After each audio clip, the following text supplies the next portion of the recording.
আসসালামু আলাইকুম সবাইকে।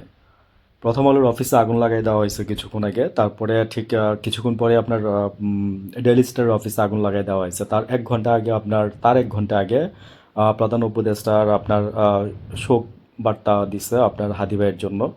আগামীকাল জুম্মার নামাজের পরে ওনার জন্য দোয়া হবে। প্লাস ওইখান থেকে আপনার অনেক অনুষ্ঠান খুশি ঘোষণা হবে আর কি, যেরকম নাহিদ সার্জিস এবং মাহফুজ একসাথে হয়ে বলছে যে কিছুক্ষণ আগে তারা জাস্ট এইমাত্রই তারা বিবৃতি দিচ্ছে একসাথে তিনজন, যে আগামীকালকে তারা এই কর্মসূচিগুলো পালন করবে। আর হচ্ছে প্রথম আলো এবং ডেইলি স্টারের অফিসে যারা আগুন দিচ্ছে তাদের সাথে নাহিদ আসিফ ওরা বলছে যে আমরা এটার মানে ওদের সাথে একাত্মতা পোষণ করি না এবং আমরা এটার সাথে জড়িত না।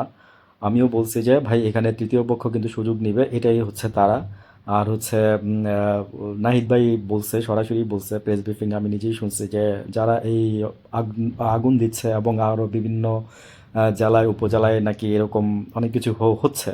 তো আমরা এরকম ধারণা করছিলাম যে মানে হাদি ভাইয়ের মৃত্যুটা তো আসলে মানে বললাম না যে আমাদের জন্য না হয় খুব শোকাবহ, এবং আমরা মানে এই ঋণ কি দিয়ে পুষাবো দেশের সেটা আমরা জানি না। হ্যাঁ, মানে যার আপাদমস্তক ছিল আপনার দেশপ্রেম, কিন্তু উনি আপনার যেটা করে দিয়ে গেছে, এনিওয়েজ আমি একটু স্তম্ভিত হয়ে গেছিলাম। আসলে উনি তো নাই।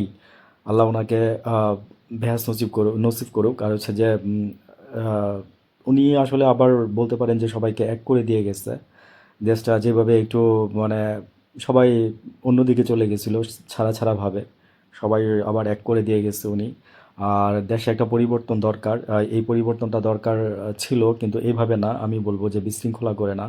আমি কিছুক্ষণ আগেও বলছি সন্ধ্যার দিকে যে বিশৃঙ্খলা করে কোনো কিছু করবেন না, দেশের আইন অনুযায়ী সব কিছু করতে হবে। এখন কথা হচ্ছে যে অনেকে আমার কথার বিপক্ষে যাবেন, সরি, আপনি আগেই ক্ষমা চেয়ে নিচ্ছি। কারণ হচ্ছে যে আমি চাই না যে বিশৃঙ্খলা করে কিছু হোক।